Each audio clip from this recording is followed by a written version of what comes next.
Hello friend, स्वागत है आप लोगों का हमारे चैनल यूजीसी नेट एकेडमी साहित्य में।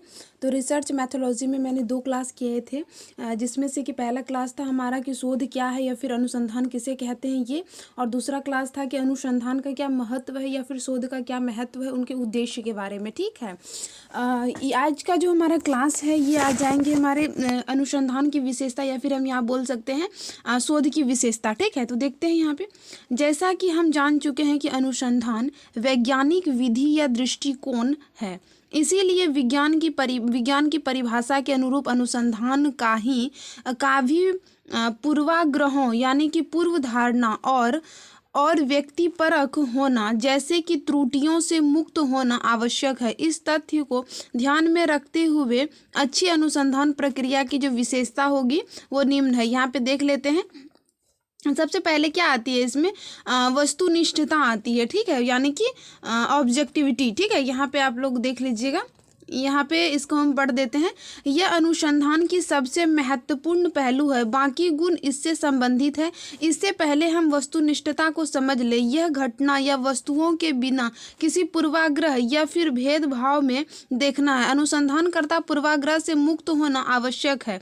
यह दूसरों के विचारों का सम्मान करे, परंतु साक्ष्यों को भली भांति परीक्षण कर सत्यापित। मतलब कि कोई कुछ कह देता है तो क्या उसको ऐसे ही नहीं मान लेना, उसको सही में ये मानना कि नहीं वो सच में सत्य है। ठीक है, वही यहाँ पे बोला जा रहा है कि सत्य को भी देखना है, सिर्फ ऐसे नहीं कि बस पूर्वाग्रह से कि जैसे कि कोई बड़ा एक्टर्स है या फिर कुछ भी है, जैसे कि वो कोई प्रोडक्ट का प्रचार कर रहा है तो सही में वो प्रोडक्ट बेटर ही होगा, ऐसा नहीं। हम प्रैक्टिकल यूज करेंगे उसे, तब समझ सकेंगे कि नहीं ये सच में अच्छा है या फिर नहीं है। ठीक है, तो कुछ ऐसे टाइप से। तो अनुसंधान प्रक्रिया एवं उनके परिणाम शोधकर्ता स्वयं की उपस्थिति व्यवहार दृष्टिकोणों से प्रभावित नहीं होनी चाहिए। ऐसे नहीं कि पूर्वाग्रह रख के, जैसे कि कोई बच्चा तो मतलब बचपन से ही मतलब ऐसे है, तो अगर वो कहीं अगर पढ़ भी रहा है अच्छे से तो वही उनके लिए पूर्वाग्रह वही है कि वो तो कभी पढ़ता ही नहीं था, वो तो पढ़ता ही नहीं। ऐसा नहीं हो सकता ना, बदल भी सकता है। तो कुछ ऐसे टाइप से। उदाहरण के लिए यदि एक शहरी मूल व्यक्ति किसी ग्रामीण विषय पर शोध कर रहा है तो अतीत में उनका किसी ग्रामीण व्यक्ति के साथ अच्छा बुरा अनुभव उस शोध को प्रभावित ना करे। पूर्वाग्रह से बचने के लिए अनुसंधान विधियों को गंभीरता से जांच करना आवश्यक है। मान लीजिए कि कोई भी शोधकर्ता ग्रामीण शहरीय क्षेत्र में शिक्षा के स्तर के बारे में तुलनात्मक अध्ययन कर रहा है। पूर्वाग्रह मन में रखा हुआ है कि सभी ग्रामीण लोग पढ़ना लिखना नहीं चाहते हैं तो सभी शहरीय लोग बहुत शिक्षित होते हैं, तो इससे पूरा शोध प्रभावित हो सकता है। तो ऐसा नहीं ना रख सकते हैं कि ऐसा हो सकता है। यहाँ पे देखिए एग्जांपल्स भी दिया होगा, आई होप आप लोग समझ गए होंगे। ठीक है, वैसे भी आप लोग सीनियर क्लास के हैं तो समझ ही सकते हैं अपने से भी। देखते हैं यहाँ पे विश्वसनीयता। अनुसंधान के संदर्भ में विश्वसनीयता, स्थिरता, सत्यापनशील सहसंबंध की विशेषता। विश्वसनीयता हम स्थिरता भी कह सकते हैं, यानी कि मतलब एक जगह स्थिर रहना एक बातों पर, यथासंभव शोध में स्थिर परिणाम प्रस्तुत करें। मान लीजिए कि किसी भी शोधकर्ता, यहाँ एग्जाम्पल्स भी दिए गए हैं कि किसी भी शोधकर्ता दिल्ली के छात्रों के परीक्षण परिणामों में सोशल मीडिया से प्रभाव जानने के लिए शोध किया, किसी भी निष्कर्ष पर पहुंचे। कुछ अंतराल पर सामान्य स्थिति में शोध प्रक्रिया के दौरान के बाद परिणाम पहले ही बिल्कुल भिन्न हो जाते हैं, तो इसका अर्थ यह नहीं कि शोध प्रक्रिया विश्वसनीय नहीं है। ठीक है, और इसमें कुछ त्रुटि रह गई है। विश्वसनीयता गुणांक को हम संकल्प का गुणांक भी कह सकते हैं, है ना। और विश्वसनीयता को सत्यापनशील या फिर पुनरावृत्ति भी कह सकते हैं। कुछ अलग संदर्भ में विश्वसनीयता को आंग्ल भाषा में क्रेडिबिलिटी कहते हैं। ठीक है, विश्वसनीयता को क्रेडिबिलिटी भी कहते हैं, जिसके अनुसार शोध की जानकारी करने के लिए अच्छे स्रोतों और सर्वश्रेष्ठ प्रक्रियाओं का होना चाहिए। ठीक है, यहाँ पे ये देखते हैं प्राथमिक और प्राथमिक और गौण आंकड़ा यानी कि primary data and secondary data, ठीक है, के बीच में संतुलन स्थापित करना, सटीक स्रोत अनुसंधान विश्वसनीयता को बढ़ाना और त्रुटिपूर्ण स्रोतों की विश्वसनीयता को क्या करती, कम करती है। प्राथमिक और गौण आंकड़ों का वर्णन आगे किया गया है, मतलब इसमें दिया गया है। और मैं भी यहाँ बता देना चाहती हूँ कि प्राइमरी और सेकेंडरी क्या होती है। प्राथमिक यानी कि जो आपने खुद से किया, ठीक है, जो भी आपने मान लीजिए आपका टॉपिक है, ठीक है, उस पे आपने जो खुद से किया है वो हमारा प्राथमिक आ जाएगा, आई मीन कि वो प्राइमरी हो जाएगा, ठीक है। मान लीजिए कि कोई आप कहीं से किसी का शोध किया हुआ है, जैसे कि आप उनको जैसे कि कोई शोध किए हुए हैं, ठीक है, वहाँ से आप कुछ डाटा लेते हैं, ठीक है, तो फिर उनको आप ये देते हैं ना, क्या बोलते हैं, मैं एक्सप्लेन नहीं कर पा रही, उनको वैल्यू देते हैं ना कुछ ऐसे टाइप से कि मैंने उस चीज़ को वहाँ से लिया है, जब सौंदर्य सूची या फिर ये लिखते हैं तो, ठीक है, तो कुछ वैसे टाइप से। मान लीजिए कि कोई पत्र से लिए हैं या फिर कोई मान लीजिए सरकारी डाटा से आप निकाले हैं, ठीक है, जनसंख्या को लेकर ही, तो वो द्वितीय में आ जाएगा, और जो आप खुद से कर रहे हैं वो प्रथम में आ जाएगा, ठीक है, यानी कि प्राइमरी और सेकेंडरी। आई होप आप लोग समझ गए होंगे मैं जो एक्सप्लेन करने का कोशिश कर रही हूँ, ठीक है। आगे मैं यहाँ देखती हूँ तीसरा जो है निश्चितात्मकता, यानी कि इस विधि की प्रक्रिया के परिणाम दोनों पर लागू होती है। यहाँ सूचनाओं अथवा प्रदत्तों की नियोजन, संकल्प परीक्षण इत्यादि सभी चरणों में इस बात का ध्यान रखना चाहिए। वैधता, यह भी विश्वसनीयता से संबंधित है। वैधता का अर्थ है कि अनुसंधान किसी भी वस्तु और व्यवस्थित त्रुटि से मुक्त होना चाहिए। अनुसंधान के संदर्भ में वैधता मुख्य रूप से प्रक्रियाओं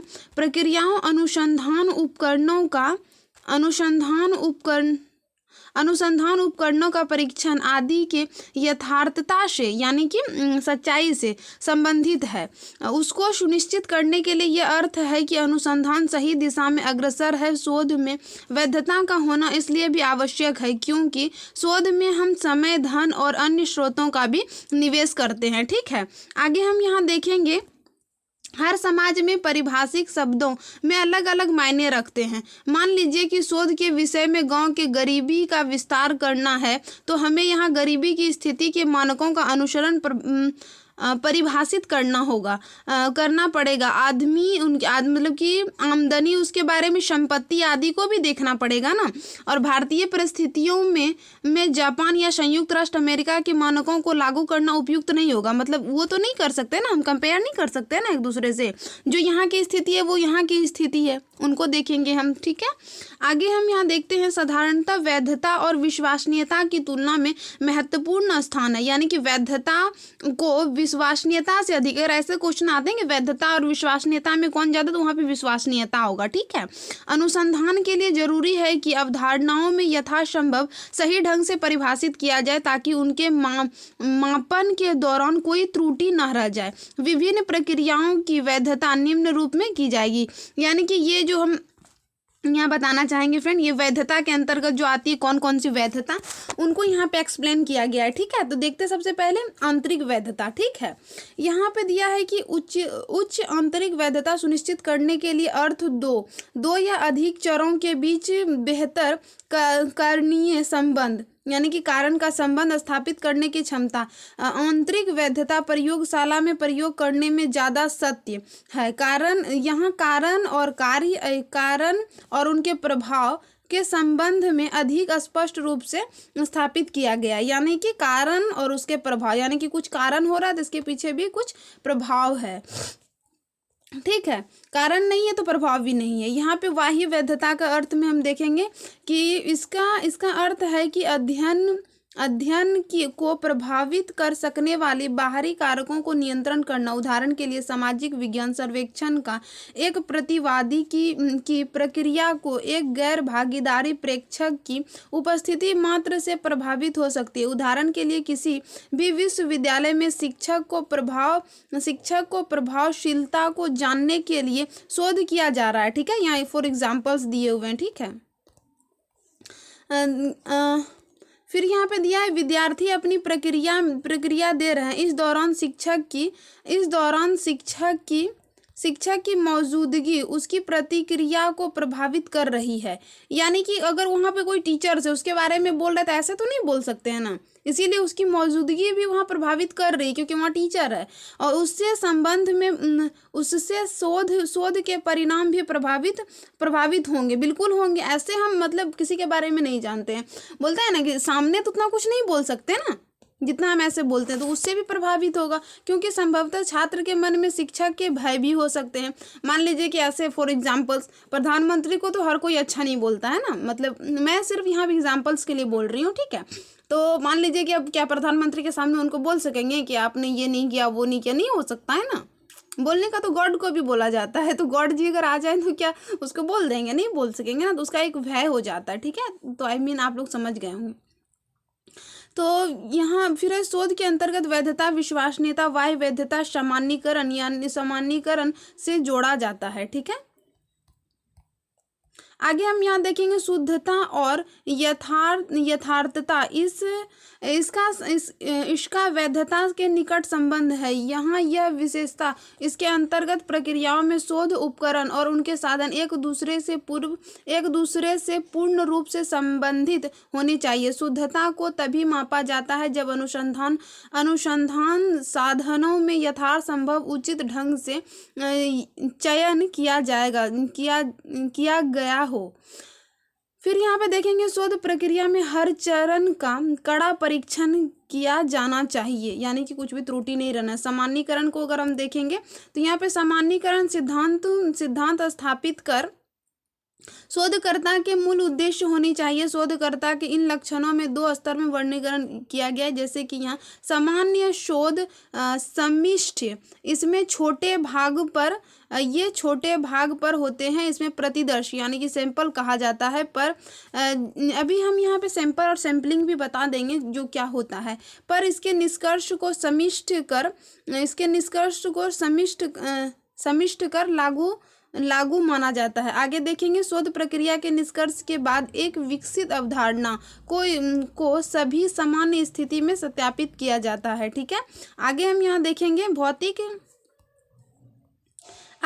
देखेंगे भौतिक रसायन जैसे प्राकृतिक विज्ञान सामान्यीकरण करना सरल है। उदाहरण के लिए न्यूटन और केपलर के सिद्धांत को सत्यापता स्थापित हो चुकी है, वे सब जगह लागू होते हैं। सामाजिक विज्ञान के विषय में दर्शन शास्त्र, राजनीतिक इतिहास आदि के पूर्ण सामान्यीकरण करने की संभावना होती है क्योंकि यह शोध के इकाइयों में मानक व्यवहार जो कि निरंतर परिवर्तनशील है, ठीक है। आगे 5वां नंबर देखेंगे। हाँ फ्रेंड्स, यहाँ मैं बता देना चाहती हूँ सैंपल और सैम्पलिंग क्या होती है। जैसे कि सैम्पलिंग बहुत सारा सिंपल, जैसे कि ये मान लेते हैं कि यहाँ पे एक मेरा ये गांव है, ठीक है। गांव में हम रिसर्च कर रहे हैं, तो मतलब कोई भी चीज़ को रिसर्च कर रहे थे, ये पूरा गांव की जनसंख्या, ठीक है। इसमें से हम कुछ को निकाल के ले आते हैं जिससे कि हम अपना डाटा लेते हैं, तो ये हमारा एक सैंपल आ जाता होता है ना। तो कुछ वैसे ही टाइप से, ठीक है। ये सैंपल और सैम्पलिंग आ जाते हैं यहाँ पे, ठीक है। आगे हम देखेंगे यहाँ पे अनुभवात्मक अनुसंधान वास्तविक स्थिति में एक या अधिक पहलुओं पर होती है। प्रत्यक्ष अनुभव शोधकर्ता द्वारा किए गए अवलोकन पर आधारित होती है, ठीक है। आगे देखेंगे कार्य कारण संबंधित विज्ञान की यह कल्पना करके चलते हैं कि वर्तमान में जो घट रहा है उसके पीछे कारण विद्यमान है, बिल्कुल, या भविष्य में जो होगा उसके पीछे भी कुछ कारण होंगे, ठीक है। ये भी हो जाएगा। यानी कि अभी हम यहाँ बताएंगे कि अगर इस तरह ऑब्जेक्टिव में भी आएंगे तो कैसे बन जाएगा। अनुसंधान चक्रीय होती है। शोध एक चक्रीय प्रक्रिया है क्योंकि यह एक समस्या के साथ शुरू होती है और समस्या के साथ ही समाप्त। यह हम एक समस्या का समाधान ढूंढते हैं, लेकिन तब तक कुछ और उससे संबंधित कई समस्या सामने आ जाती है, फिर शोध द्वारा किए गए उसका निदान किए जाते हैं। और यह इतना ही है क्या? शोध द्वारा उसका निदान किया जाता है, ठीक है। सॉरी फ्रेंड, यहाँ थोड़ा और भी है। निदान किया जाता है। इस प्रक्रिया में मानव सभ्यता के विकास में यह सतत प्रयासों पर निर्भर करती है। यानी कि एक समस्या आती है, फिर दूसरी समस्या, फिर उसी समस्या से उसका भी निदान हो जाता है। ठीक है।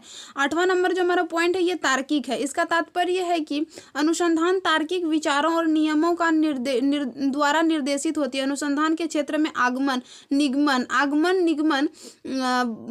बहुत महत्व रखते हैं, जिसका अनुसंधान के प्रकार और उसके अंतर्गत विस्तृत वर्णन के। अनुसंधान के अभी हम टाइप करेंगे ना, अगला टॉपिक हमारा रहेगा शोध के प्रकार। ठीक है। तो उसमें हम ये आगमन निगमन को बताएंगे कि क्या आगमन में आते हैं, क्या निगमन में आते हैं। ठीक है। अब यहाँ पे ये जो मेरा टॉपिक है क्या है कि अनुसंधान की विशेषता। तो विशेषता में यहाँ फ्रेंड देखिए, हम अभी आगे पीडीएफ जाएंगे तो काफ़ी ये मतलब पीछे जाना होगा, तो यहाँ पे से हम बताते चलते हैं। जैसे कि ये तार्किक आ जाएंगे तो ये भी आ जाएंगे इनकी विशेषता में। ठीक है। आगे जो अगर हम यहाँ पे देखें ये सब भी जितने भी हैं ये सब आप देख सकते हैं। ये सब ऐसा वाला अगर पॉइंट आता है यहाँ पे तो आप लोग इसको नोट डाउन कर सकते हैं। ये सब इसके अंतर्गत आ जाएंगे। ठीक है। यहाँ पे ये सब आंतरिक वैधता, फिर यहाँ पे वैधता, निश्चितात्मकता, फिर यहाँ पे आप लोग देख सकते हैं विश्वसनीयता। ठीक है। तो और फिर यहाँ पे वस्तुनिष्ठता। ठीक है। तो ये तो जो थे हमारे ये अनुसंधान की विशेषता में आ जाते हैं। ठीक है। आई होप मैंने जो इस छोटी सी वीडियो में बताने का प्रयास किया है आप लोगों के लिए वीडियो यूज़फुल रहे होंगे। अगला जो हमारा टॉपिक होगा वो अनुसंधान के प्रकार होंगे, और रिसर्च मैथोलॉजी में जितने भी टॉपिक लगे हैं मैं चाहूँगी कि मैं उनका धीरे धीरे करके सारा वीडियो बना दूँ ताकि आप लोगों के लिए कुछ यूज़फुल रहे। ठीक है। बुक के साथ साथ आप अगर इनको भी देखेंगे तो ज़्यादा समझ में आएगा। वो कहते हैं ना, किताब से पढ़ने से ज़्यादा अगर हम सुनते हैं ध्यान से तो वो हम ज़्यादा लिख सकते हैं, उनको समझ सकते हैं। ठीक है। तो आई होप आप लोगों को ये वीडियो यूज़फुल रही होगी। तो वीडियो के साथ बने रहने के लिए थैंक यू सो मच।